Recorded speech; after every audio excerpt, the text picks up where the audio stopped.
Hey everybody, this is Mr. Mobbin coming at you with another APUSH video. This is our fourth video focusing in on the topic 7.8, the 1920s cultural and political controversies. Previously we talked about issues regarding nativism and the return of the Ku Klux Klan in the 1920s. Today we're going to move into a different area of life. First off, taking a look at some of the art and literature that is going to be defining the 1920s. And when we talk about 1920s literature, it is going to be heavily affected with the experiences from the First World War. These folks that came back from war are going to be collectively known as the Lost Generation. And what's going to be happening is that you've got these folks that, may have served in World War I, and they saw this just horrific brutality and death and destruction on a level never even described before, and there starts to become a sense of, what is this all for? What is all this about? And also a sense of the reality of, what you have today in life could be gone tomorrow. It could all be over. And so there's this sense of trying to kind of reconcile, what your experiences are from the war with how do you now, kind of live in this post-war, more urban society, more materialistic society, consumer-driven economy than we've seen in the past. And so there's this real sense of, kind of disillusionment. What is life really all about? Is it about crass materialism? Is it about being able to buy a Model T Ford and being able to, have membership at a local country club? I mean, is it just about accumulating stuff? There's just a sense of emptiness. And a lot of it, once again, is trauma from the war that is going to create a very kind of melancholy sense of, trying to make it in this post-war society. Some of these folks are going to be, in fact, so disillusioned, like Gertrude Stein, they're just going to be expats. They're just going to leave the country and not come back.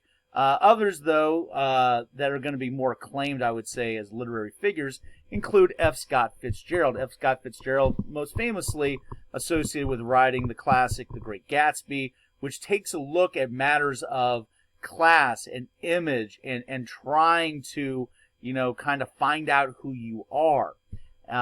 Another key name, another key figure from this decade is Ernest Hemingway. Hemingway with his works of Farewell to Arms, and then later on you had, you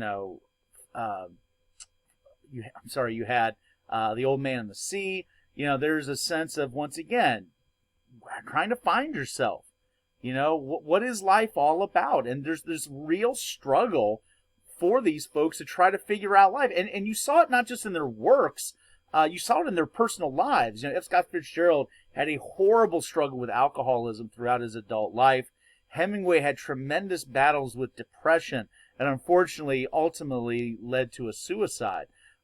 So there is this sense of, trying to make sense out of, the brutality of war and the seemingly blissful, live for today, carefree notion of post-war America. That doesn't seem to kind of jive together. But beyond the literary world, you also saw, depictions of, what America is during the 1920s. And a lot of that is going to be inspired by the work of Edward Hopper. Now, Hopper's work, and this is Nighthawks, probably his most famous work right here, is focusing in on, urban life, which is now the dominant form of life in America. Most folks living in cities, and how they're trying to make their way in it. And this sense of, you could live in a big giant city like New York, but feel all alone at the same time. This sense of isolationism is going to be very noticeable in many of Hopper's works. And at the same time, you've got Hopper kind of promoting this sense of urban isolation. You've also got the growth of regionalism in America, which is, taking a look at a lot of, Midwestern to Western values and life in these regions. One example is Grant Wood. I'm sure most of you have seen this work before. This is American Gothic, and this is, a depiction of a not unfamiliar scene if you lived in Grant Wood's home state of Iowa. A farmer and his wife. Just simple American folk. Another, acclaimed artist from the regionalism genre includes Thomas Hart Benton from Missouri. Once again, the idea of a sense of what life is like, not necessarily in an urban setting. As you can see here, the work by Thomas Hart Benton is a little bit, slightly more surreal. Benton tended to do a lot of murals as opposed to Hopper doing paintings, for example. But we're seeing, definitely a sense of showing some degree of realism, but at the same time looking internally in terms of, what is this all about, and what is life really about, as dominating some of these themes. Now, next I want to take a look at how 1920s life is going to be affecting women, families, and education. And when we take a look at, issues affecting women in the 1920s, part of the changes of this decade is going to be the impact of the 19th Amendment, which of course is going to expand voting rights, suffrage rights, to women universally across the United States for the first time. And what's going to be interesting is that, unlike what many suffragettes kind of envisioned for what this would look like, it doesn't quite pan out, at least in the short term. We do not see this, dramatic expansion of women choosing to come vote. Many will. It'll be noticeable, but it's not going to be on the same rates as men, not even close. And in fact, we're also going to be seeing women generally taking their husbands' or their father's lead on how to vote. Once again, this is kind of a legacy of the idea that, voting in matters of governing, those are male, issues, not for women. So, this idea of women, in equal numbers getting out and vote and truly exercising an independent voice, on election day, it's going to be more of a gradual process than you might think. Speaking of gradual processes, the idea of, what kind of a job, should a woman have in society? And yes, we saw the examples of, many women, entering into the workforce during World War I, encouraged by the government. But now that the war is over, there's going to be a return, for the most part, to what we view as traditional responsibilities and roles for women.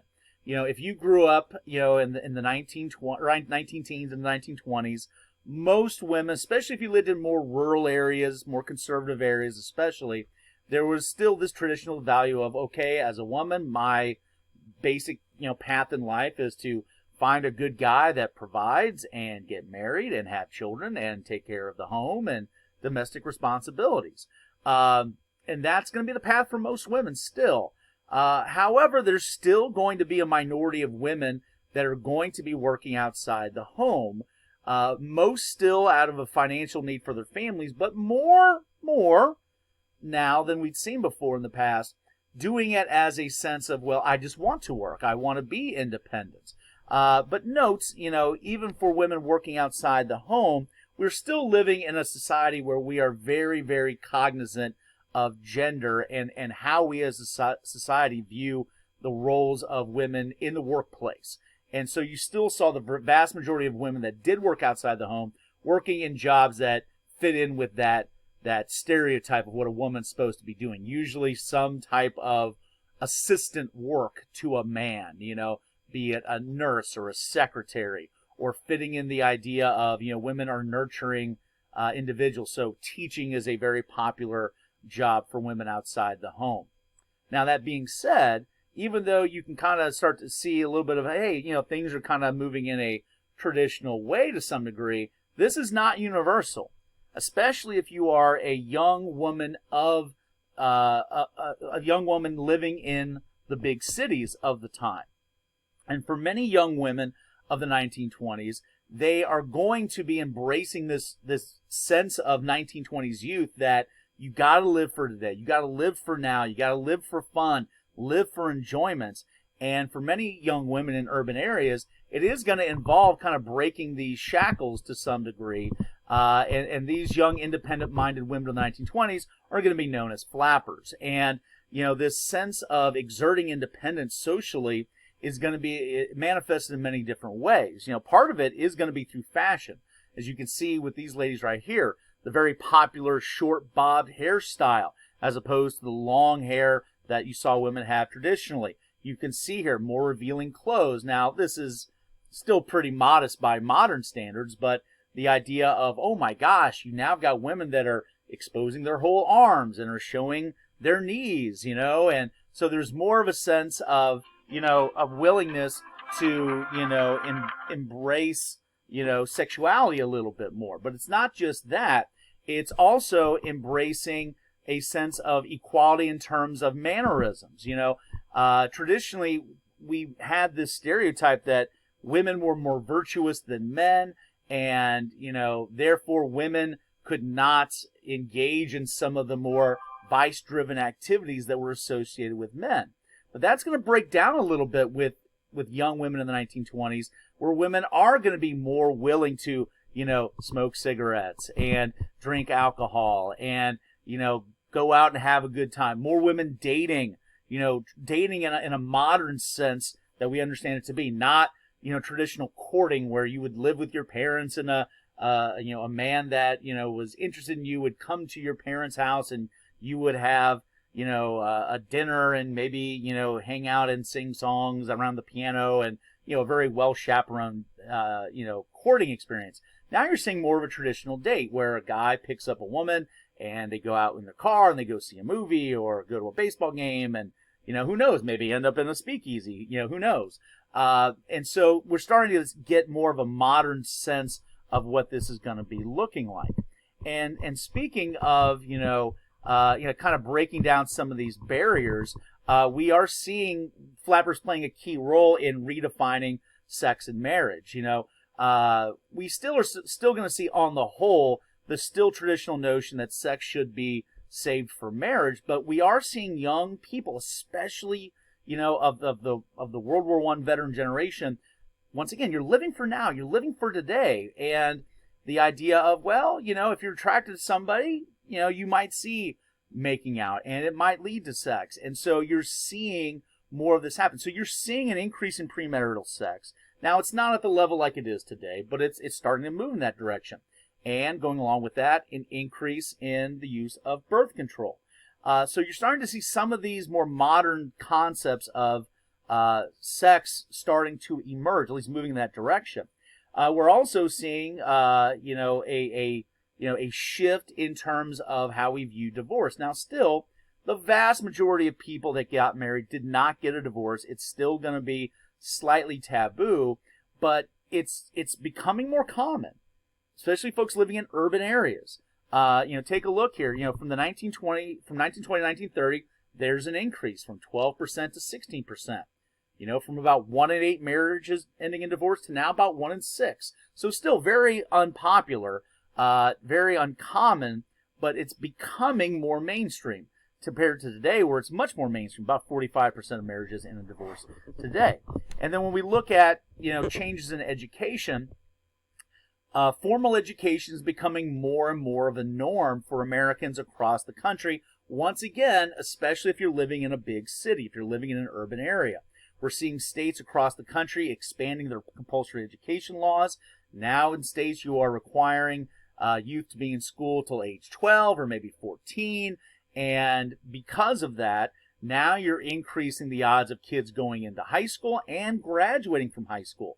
By 1928, take a look at this stat, 1 in 4 young people were now graduating high school, which means that you could be eligible for a college education and not necessarily be destined for a hard laboring career for the rest of your life. So once again, the idea of valuing formal education, that's a more modern concept that's starting to emerge.